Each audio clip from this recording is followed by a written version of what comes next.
digaji sama negara, menyia-nyiakan amanah untuk itu. Dosa besar. Azab Allah segera menanti.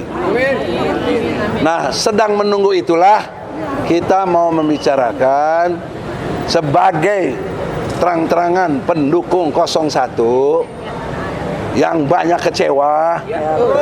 Kecewanya justru kepada Aniesnya sendiri. Nah, untuk itu siapa yang mau komentar silakan. Assalamualaikum warahmatullahi wabarakatuh. Hari ini kita sudah mendengar dan kita sudah tahu bahwa keputusan MK memenangkan 02. Dan kita melihat juga ada paslon, kita sebut saja namanya Pak Anies, ikut dalam euforia ini. Artinya hari ini kami relawan aktivis yang berjuang di garis lurus sangat kecewa dengan Pak Anies dan Muhaimin. Oleh karena itu, kami di sini menyatakan siap berjuang untuk people power pemakzulan Jokowi. Karena apa? Karena kita cukup tahu dan saya cukup lama tahu bahwa pemilu ini didesain untuk pemenangan salah satu paslon. Dan itu terbukti. Dari awal pun kami sudah tahu itu. Oleh karena itu, kami aktivis tidak menerima jalan kong-kali-kong, jalan kerjasama terhadap pemilu yang curang. Dan kami menolak pemilu curang. Sampai kapanpun tetap kami menolak pemilu curang.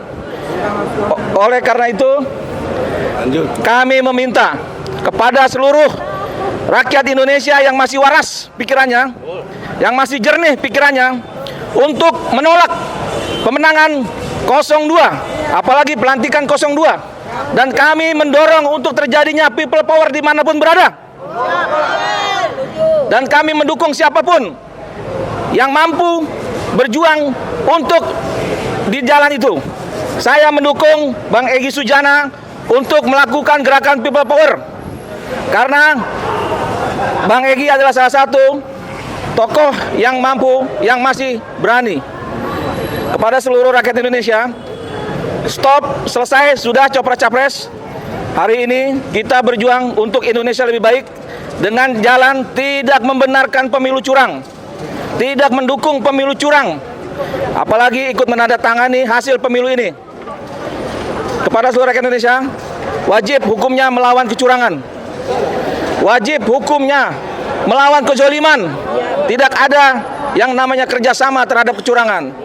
Terima kasih. Assalamualaikum warahmatullahi wabarakatuh. Tentukan jadwalnya people power. Ya, tentukan. Pak Taufik. Taufik, saya. Ya. Makasih. Maju. Ini taruh dulu nih pegangan nih.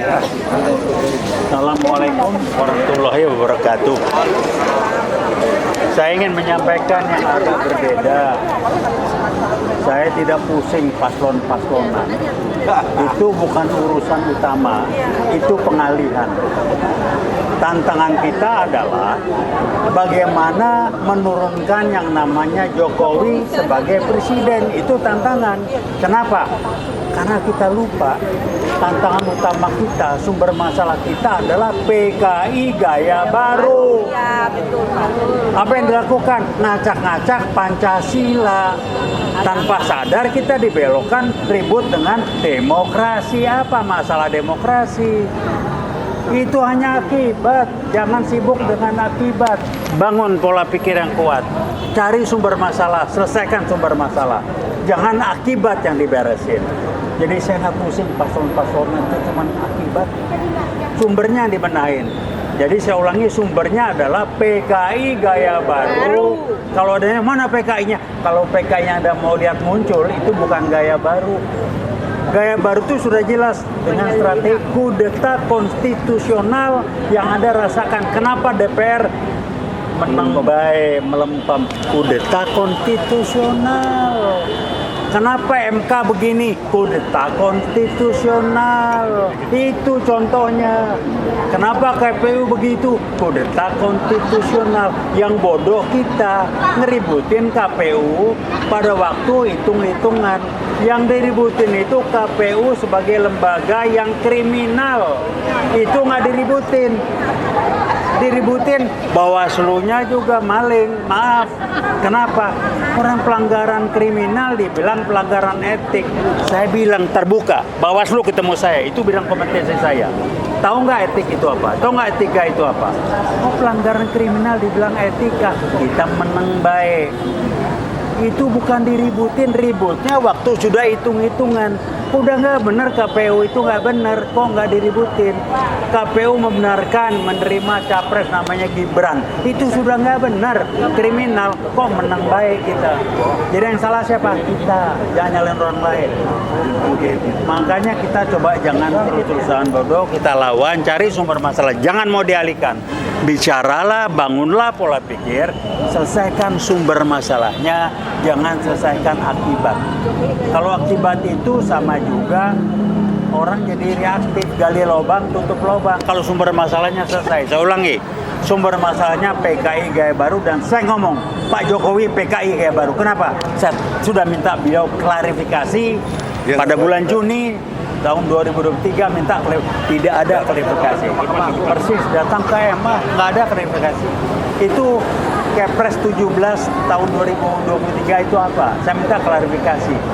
Kalau diributin demokrasi, diributin politik, apa sih mikir kita? Jangan mau dibodohin terus lah ya. Mereka nyusup, mereka mengarahkan supaya kita tidak bicara sumber masalahnya PKI Gaya Baru. Kita tidak ngangkat bahwa yang diacak-acak adalah Pancasila.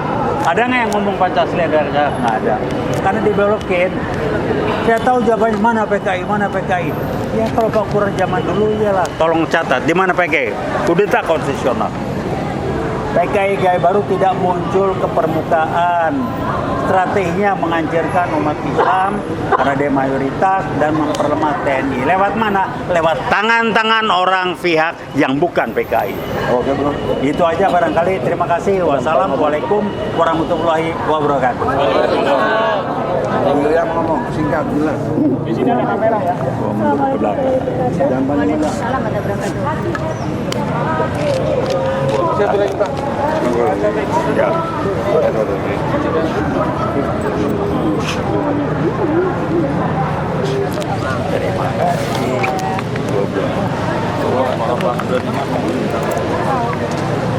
Kalau habis ini masih ada ngomong demokrasi otak kebo itu. Habis ini udah Urusannya apa demokrasi? Kebawa arus itu. harus people power. Yang sudah berbulan-bulan menuntut mewakili rakyat tentang ijazah Pak Jokowi. Kalau misalnya Pak Jokowi tidak bisa memperlihatkan ijazahnya, maka dia membohongi rakyat Indonesia dan membohongi dunia. Karena sekarang ini online, tidak boleh online pun melanggar undang-undang. Harusnya offline. Jadi kita akan menuntut kembali ulang. Itu yang akan kami kerjakan. Selain itu Gibran pun terakhir Bang Egy, Gibran pun melanggar undang-undang. MK itu harusnya Ketua MK Soehartoyo Profesor bersama dengan tiga descending, kita menang. Kebenaran itu menang, bukan kita. Kebenaran itu menang. Tapi Prof Soehartoyo sebagai Ketua MK lagi-lagi melanggar undang-undang. Saya kira semua rakyat sudah tahu itu. Para akademisi sudah tahu itu. Makasih. Periksa Soehartoyo. Wassalamualaikum warahmatullahi wabarakatuh. Waalaikumsalam warahmatullahi wabarakatuh. Mari, nanti ente sudut agamanya. Assalamualaikum warahmatullahi wabarakatuh. Yang pertama, MK itu ternyata memang mahkamah kardus. Mahkamah kolaborasi, mahkamah kardus Bang Egy. Ya. Mahkamah kolusi, mahkamah kekuasaan. Pokoknya mahkamah yang jelek lah. Mahkamah kata-kata. Mahkamah kata-kata omon-omon. Jadi intinya trust in basket. Sampah sampah di dalam keranjang. MK-nya keranjang, hakim-hakim MK-nya sampah. Itu saya kira ini hal yang harus dibuang, dibersihkan sampah ini dengan dua cara. Satu, tentu saja penggantian hakim MK. Satu kemungkinan. Kemungkinan kedua adalah MK bubarkan. Nggak berguna kita punya MK. Untuk soal uji material Undang-Undang Dasar dengan Undang-Undang itu bisa saja diberi kewenangan ke MA sebagai puncak dari lembaga peradilan. Awalnya begitu. Kita kembalikan lagi. MK ini lembaga bid'ah gitu yang merusak kehidupan demokrasi maupun kehidupan hukum.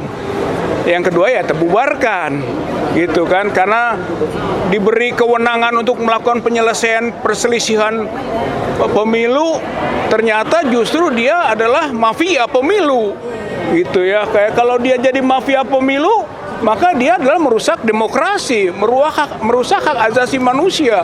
Bubarkan MK. Saya kira ini poinnya. Satu.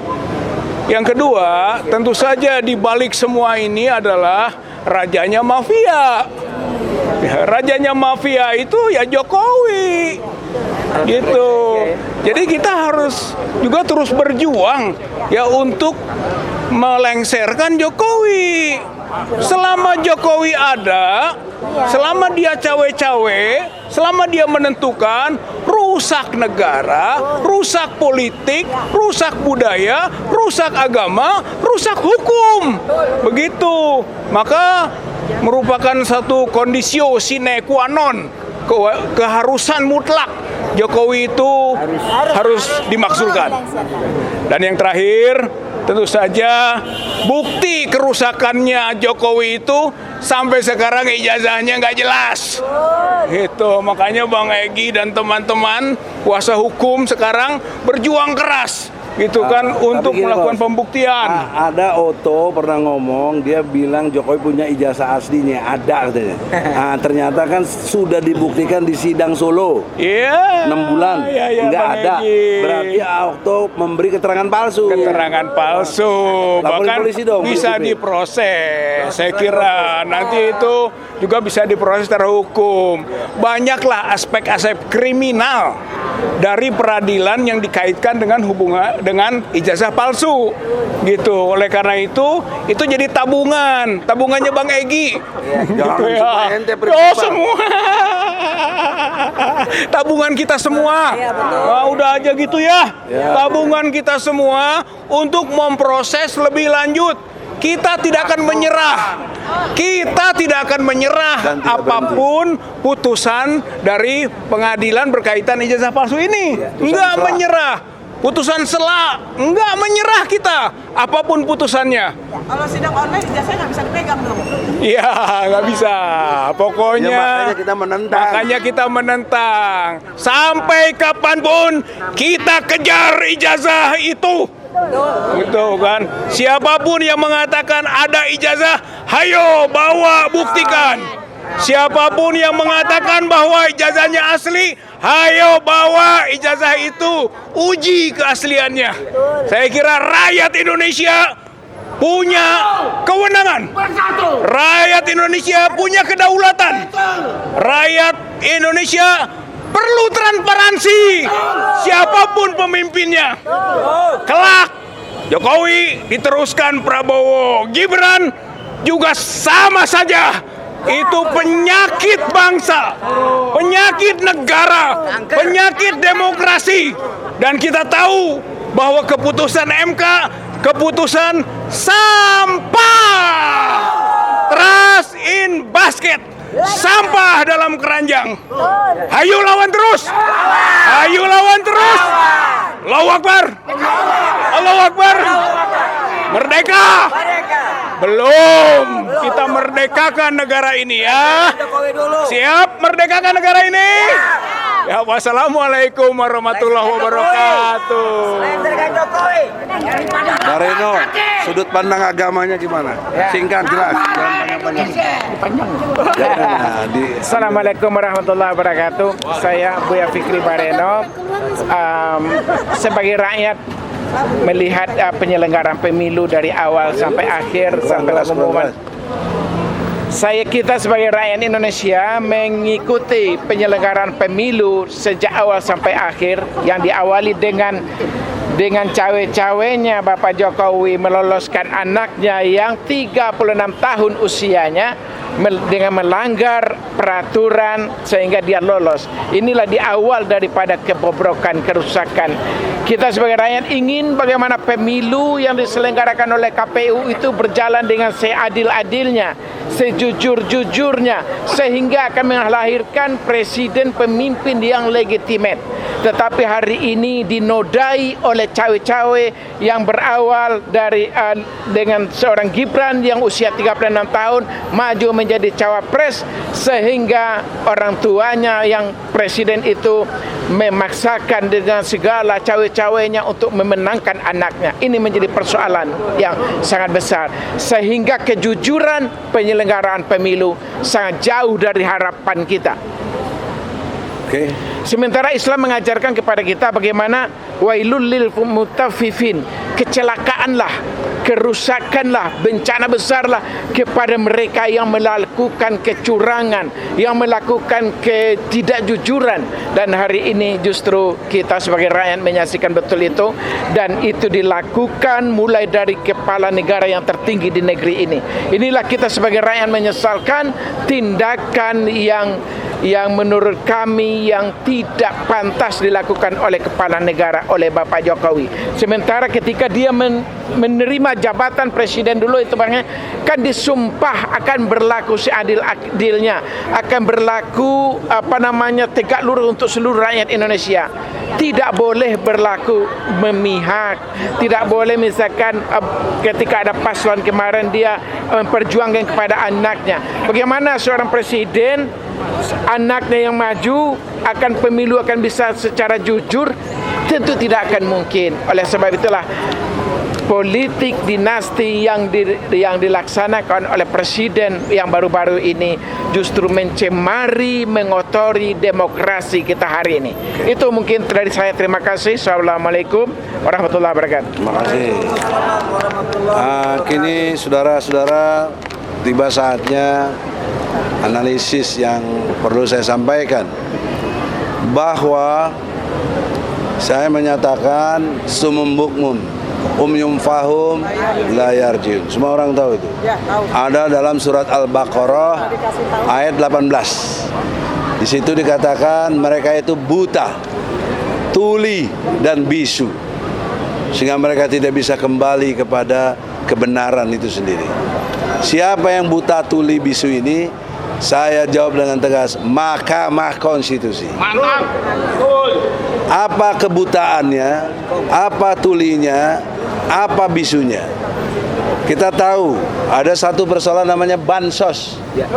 Bansos ada 560 triliun 360 miliar. Tetapi tidak bisa dilihat oleh MK. MK nggak melihat itu katanya kan. Dalam putusannya dia bilang begitu. Jadi mata awam kita rakyat bisa lihat, kok MK tidak? Kenapa? Karena buta, tuli, bisu, nggak bisa omong. Ya, apa yang membuat dia buta? Apa yang membuat dia tuli? Bisa saja dibungkus oleh emas, oleh dolar, atau oleh uang rupiah yang jumlahnya tidak sedikit, triliunan. Ini yang kita dengar. Jadi sangat penipu majelis hakim semua itu. Sok-sok ada dissenting, padahal dissenting itu sudah diatur. Sekaligus hebat dissentingnya, tapi posisi hukumnya tetap kalah. Kalau dissenting posisi hukumnya kalah, apa ada nilai untuk jadi argumentasi? Nggak bisa, tidak bernilai. Jadi ini tipu-tipu MK itu. Salah satunya yang dissenting itu kan si Arif Hidayat. Arif Hidayat justru yang melarang Jokowi datang ke sidang. Alasannya Jokowi itu di samping presiden, kepala pemerintahan, Jokowi juga kepala negara. Jadi sebagai kepala negara harus dijaga wibawanya. Ini kan hakim apa nggak ngerti undang-undang ini? tapi hakim konstitusi, tapi profesor. Ya. Anda lihat pasal 27 ayat 1. Setiap warga negara berkesamaan kedudukannya dalam pemerintahan dan hukum tanpa kecuali. Kalau tanpa kecuali, kenapa Jokowi dikecualikan? Bagaimana? Arif Hidayat, kau jawab apa ini? Kenapa kau larang? Anda harus menjawab, terutama Soehartoyo sebagai ketuanya. Anda pernah menyatakan di sidang itu, siapa warga negara yang menanyakan tentang persidangan ini, hakimnya wajib menjawab. Jawab kau, Arif Hidayat. Kenapa kau larang Jokowi atau kau lindungi Jokowi tidak dipanggil dalam persidangan? Yang kedua, 4 menteri dipanggil, dikonfirmasi, banyak keterangannya yang palsu, yang tidak benar, yang tidak sesuai dengan sebelum-sebelumnya. Baik dari Sri Mulyani, dari Tri Ahmad juga, ya, Risma, itu banyak yang tidak benar. Harusnya dikonfirmasi, panggil Jokowi gitu loh, sebagai atasannya. Bener nggak nih yang 560 ini? Karena yang ngomong gini ada, ya, waktu di sidang, misalnya siapa tuh? Bukan si yang ahli ekonomi itu, Faisal Basri. Di luar forum ada EF Saifullah, ngomong jelas-jelas tentang jumlah itu. Nah, ketiga, ada putusan hakim menyatakan tidak ditemukan nepotisme. Kan ada putusannya. Kalau begitu, Dul, dengar ini. Kalau begitu, Gibran bukan anak Jokowi. Gitu dong logika hukumnya. Hakim harus buktikan bahwa Gibran bukan anak Jokowi. Anak dari siapa ini? Jangan main-main bikin putusan kau.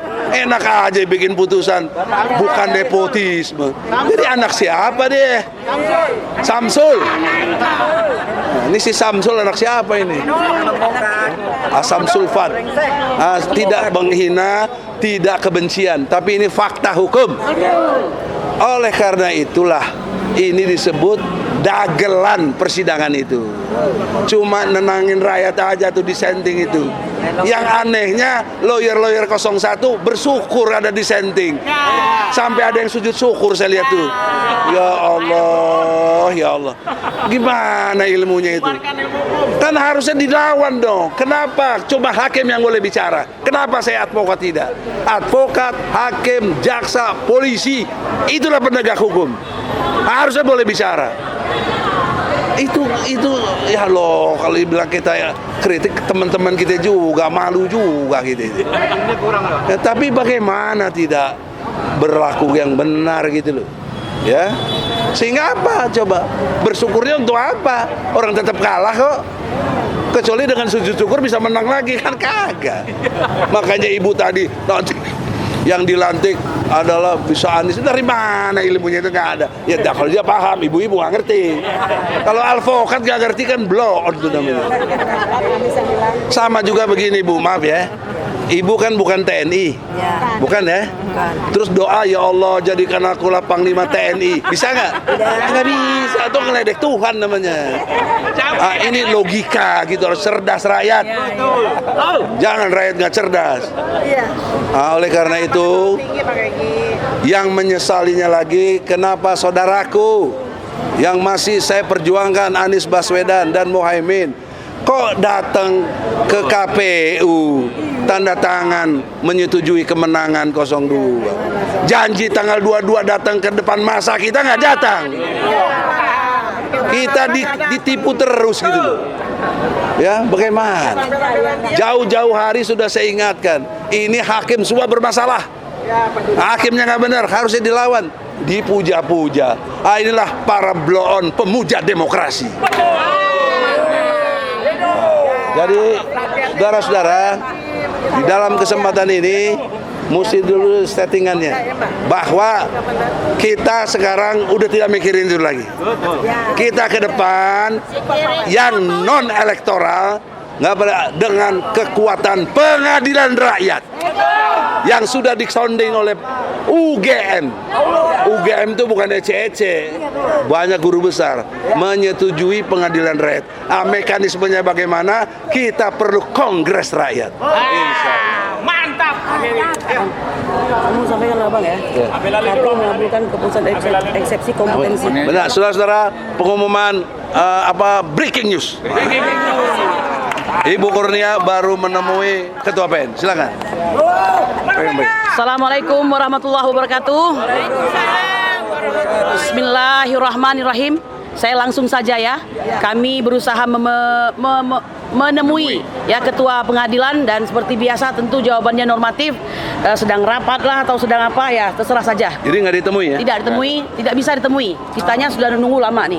Kemudian mau bertemu juga dengan PP-nya, wakil juga tidak bisa. PP-nya juga alasannya kita sudah menyetujui ini adalah merupakan persidangan ikut atau elektronik ya. Padahal saya mengatakan kami tidak pernah menyetujui. Kita nggak pernah tanda tangan kita. Ya, jadi kasihan satpamnya nanti. Ini lebih baik kita ini aja. Kami langsung tadi menuju ke kemana tadi Bang? PTSP ya. Tapi karena kelamaan kami cari sendiri.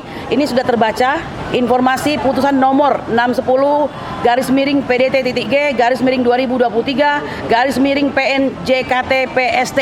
Tanggal putusan Kamis 25 April 2024 ya. Bunyi keputusannya adalah amar putusan, salinannya belum kita dapatkan, mengadili 1. Mengabulkan eksepsi kompetensi absolut tergugat 1, tergugat 2, tergugat 3, tergugat 4, tergugat 5, tergugat 6, tergugat 7, dan turut tergugat 1 tersebut.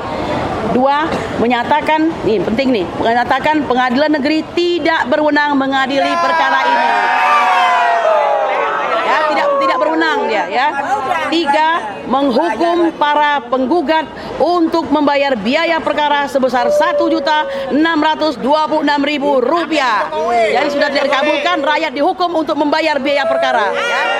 Itulah 3 amar keputusan nomor 610 ya /G/2023/PN-JKT-PST.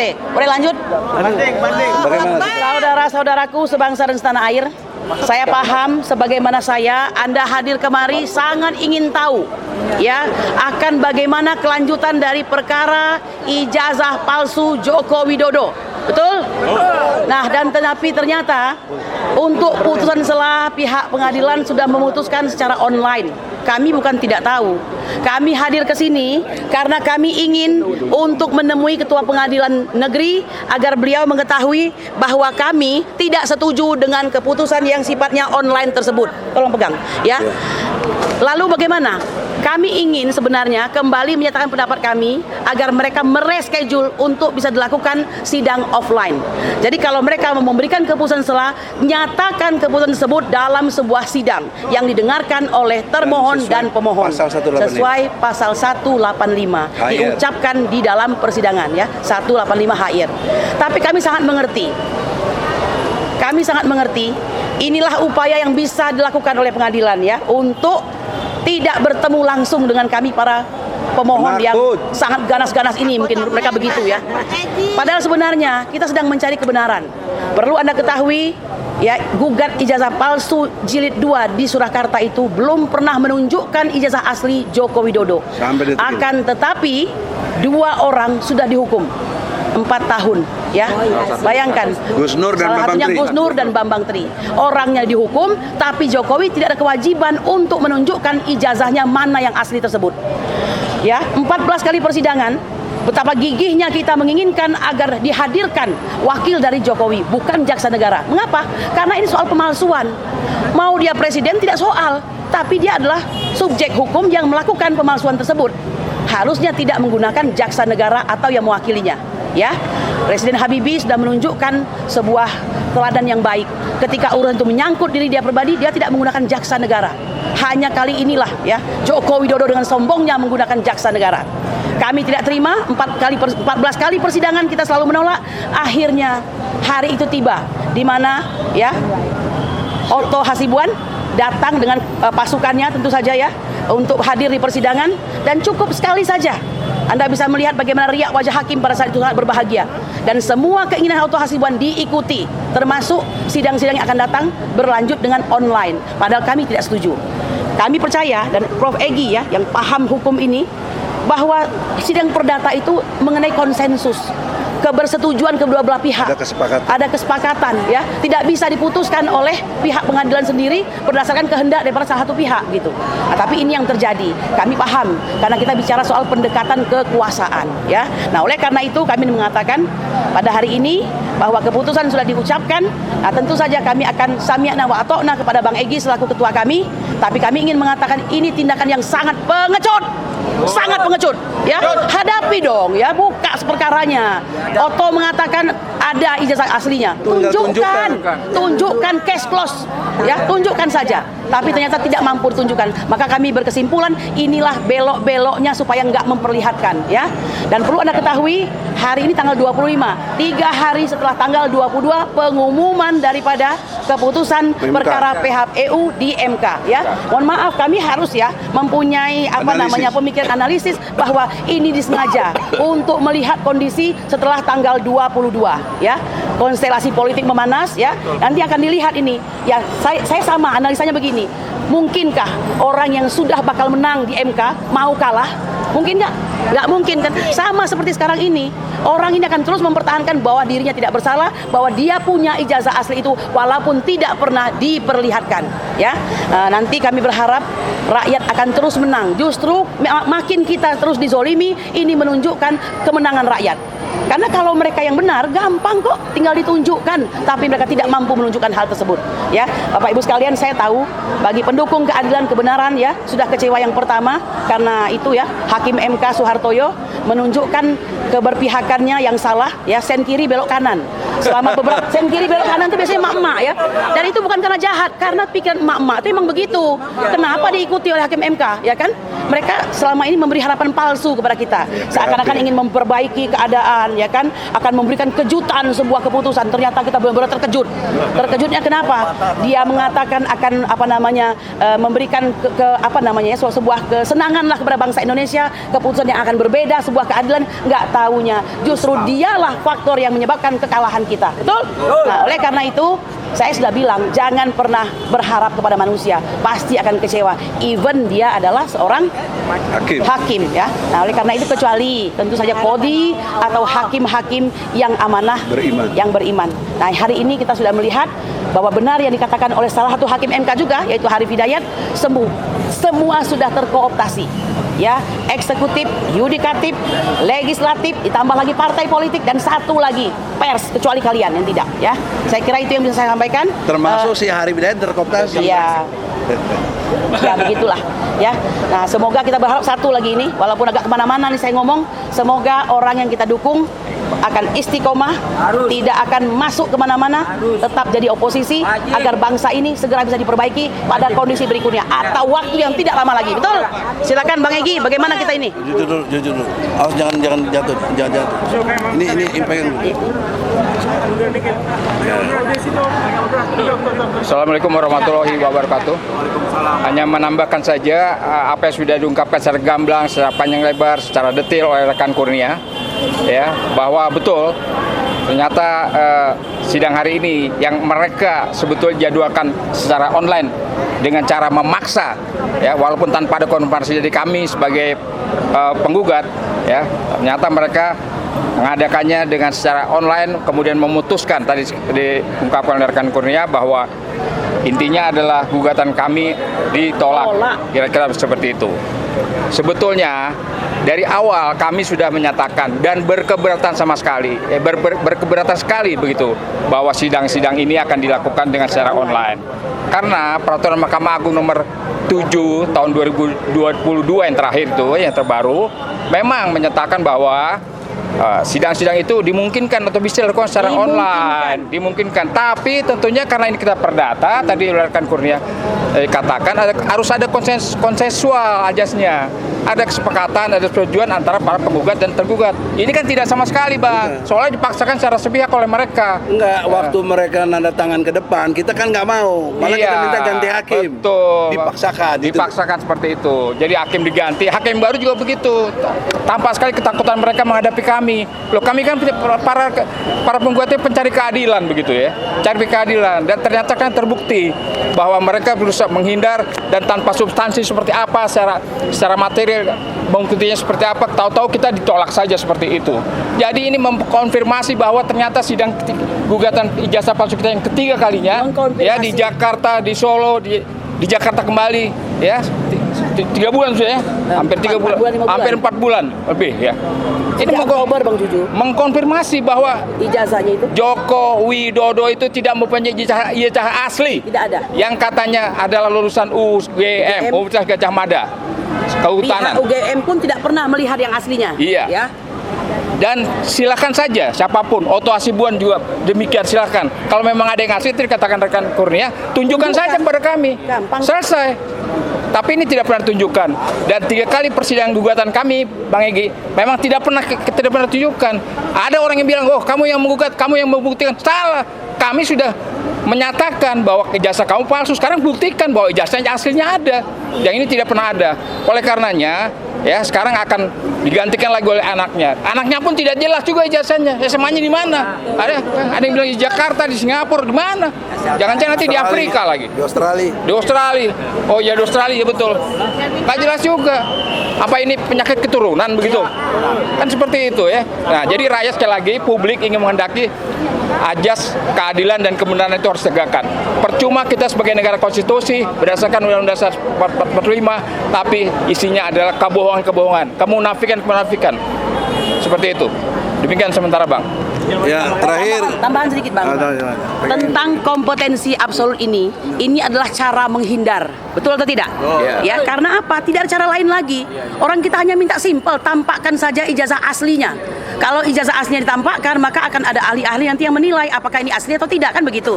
Dan satu lagi Bapak Ibu sekalian, perlu Anda ketahui, ketika kita dalam persidangan itu, kita kan meminta nasihat kepada hakim. Wajar dong kita meminta ya, bagaimana caranya untuk menghadirkan seorang Joko Widodo atau wakilnya yang bukan jaksa negara. Dan hakim saat itu memberikan idenya, usulnya. Harusnya jika hakim sudah memberikan ide, tidak boleh ada eksepsi. Mengapa kami minta kepada hakim? Artinya itu sudah yang paling benar. Kalau memang mau menyelesaikan masalah. Jadi rupanya ini hanya jalan untuk berbelok-belok tadi. Nah, usulan hakim hadirkan Jokowi secara pribadi, tidak juga diiniin. Tahu-tahu muncullah dengan menunjukkan show force ya. Salah satu pengacara termahal di Indonesia barangkali. Yang tidak lain ketua kami juga ya. Dan saya agak kecewa mengapa beliau yang turun. Karena kalau beliau turun itu banyak kode di situ, banyak sinyal. Ya kan, dia bisa turunkan orang lain. Kalau memang berkeinginan untuk anak bangsa ini akur. Ya kan, ini dia yang turun sendiri begitu. Tidak pula memberikan akan membawa ijazah asli Jokowi, dan berjanji tidak ada sama sekali. Ya. Mana? Jadi ya itu nanti Bang Egy akan lakukan apa selanjutnya, silahkan. Ya kan? Mengatakan di persidangan akan membawa ijazah asli Jokowi. Janji seperti itu. Ada katanya, kami akan buktikan. Tahu-tahu yang keluar adalah kompetensi absolut, tidak berwenang. Enak banget ya. Ini persis mirip-mirip seperti persidangan 265 dan 266 ketika kami menggugat Jokowi dan menggugat DPR ya. Hanya inilah cara mereka untuk menghindar. Nggak mungkin memperlihatkan ijazah asli. Itu saja. Ya, silakan Bang Rizal. Yang prinsipal. No Rizal, no party. Ya. Mari kita party hari ini. Atas sikapnya dari Pengadilan Negeri Jakarta Pusat ini bukti yang namanya peradilan sesat. Dwaling rechterlijk gitu ya, ada namanya peradilan sesat. Ini bukti peradilan sesat. Kemudian tadi dinyatakan ada diktum yang menyatakan bahwa peradilan atau pengadilan tidak berwenang atau disebut berbasis kompetensi absolut tanpa alasan hukum yang akan kita uji juga. Jadi artinya bahwa pilihan berikut yang bisa kita lakukan atau kita usulkan sebagai prinsipal ke kuasa hukum, banding, gitu kan, banding, karena itu adalah upaya hukum, biar diuji lebih tinggi lagi. Yang kedua, atas peradilan sesat, maka bisa saja Ketua Pengadilan Negeri Jakarta Pusat beserta para hakim kita adukan ke Mahkamah Agung. Itu juga bisa dijadikan komisi yudisial. Itu bisa kita lakukan. Jadi mungkin nanti dipertimbangkan oleh kuasa hukum bersama prinsipal tentang itu. Dan yang ketiga, tentu saja kita akan melakukan upaya-upaya yang lain Yang jelas bahwa soal ijazah palsu ini tidak membuat prinsipal maupun kuasa hukum menyerah, tidak. Itu kita akan terus berjuang karena ini menyangkut hak rakyat, hak masyarakat, hak publik untuk tahu presidennya punya ijazah enggak, dan ijazah yang dipunyai kalaupun ada asli atau enggak. Ini adalah satu hak dari masyarakat, hak rakyat, dan kita berjuang untuk memperjuangkan hak rakyat itu, bukan sembarang ngadu-ngadu, bukan sembarang lapor-lapor, bukan sembarang masuk-masuk ke ruang-ruang pengadilan, bukan. Ini adalah untuk memperjuangkan hak rakyat supaya tahu yang presidennya itu punya ijazah enggak. Dan ijazah kalau dipunyai asli atau enggak. Masa yang begitu aja nggak ngerti? Gitu. Masa yang begitu aja nggak paham? Masa yang begitu saja harus dia bersembunyi ke sana ke sini sampai dikeluarkan bahwa Pengadilan Jakarta Pusat tidak berwenang.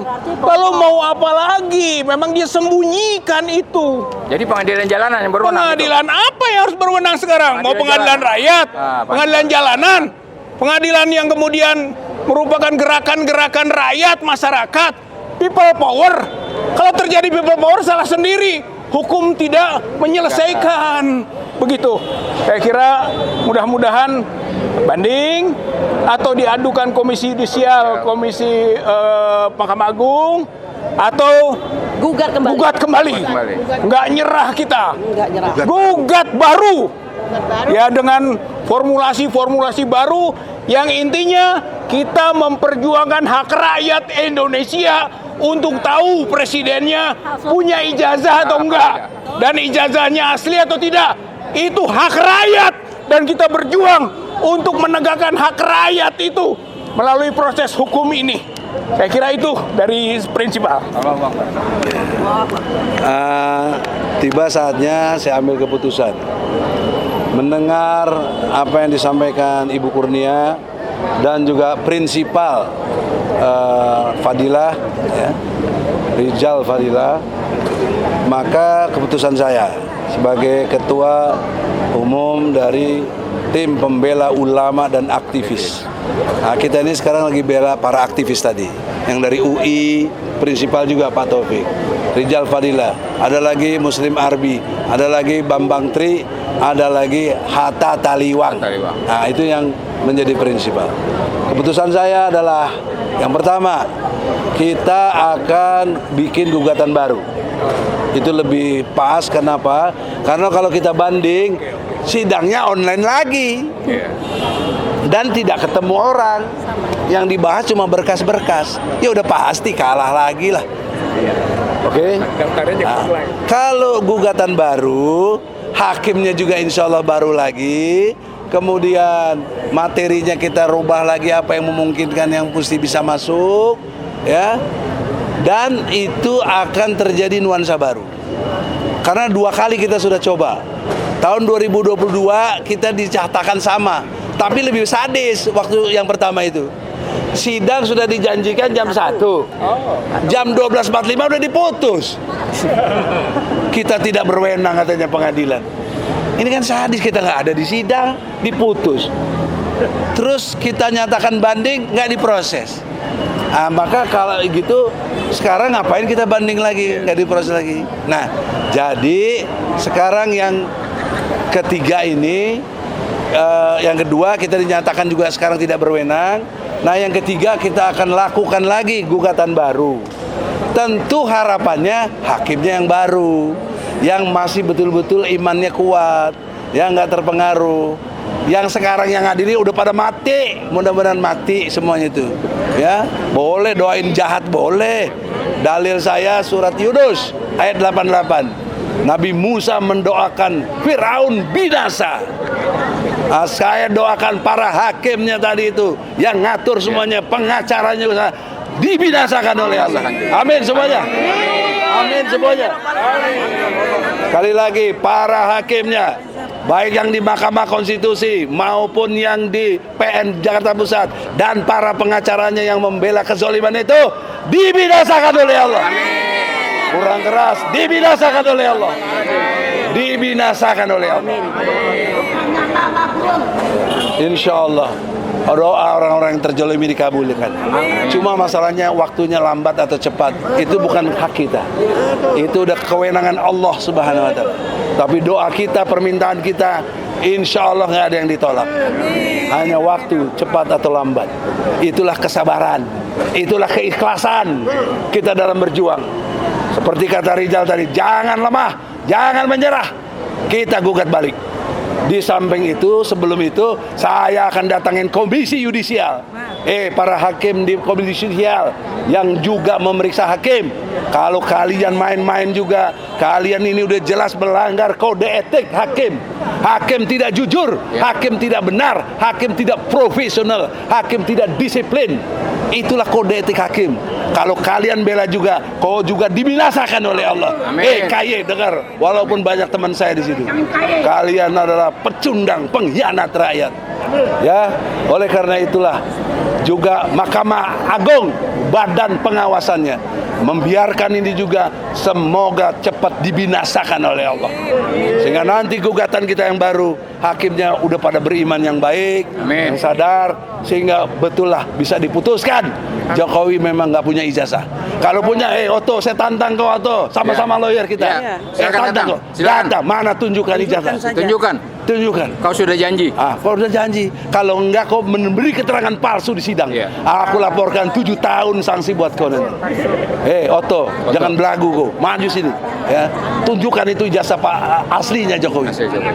Jangan bikin rakyat susah. Kalau nggak berani berarti kau nggak punya. Kau ditipu. Ya, itu yang harus kita hukum. Penguasa yang zolim seperti ini wajib dibinasakan. Amin, amin ya robbal alamin. Assalamualaikum warahmatullahi wabarakatuh.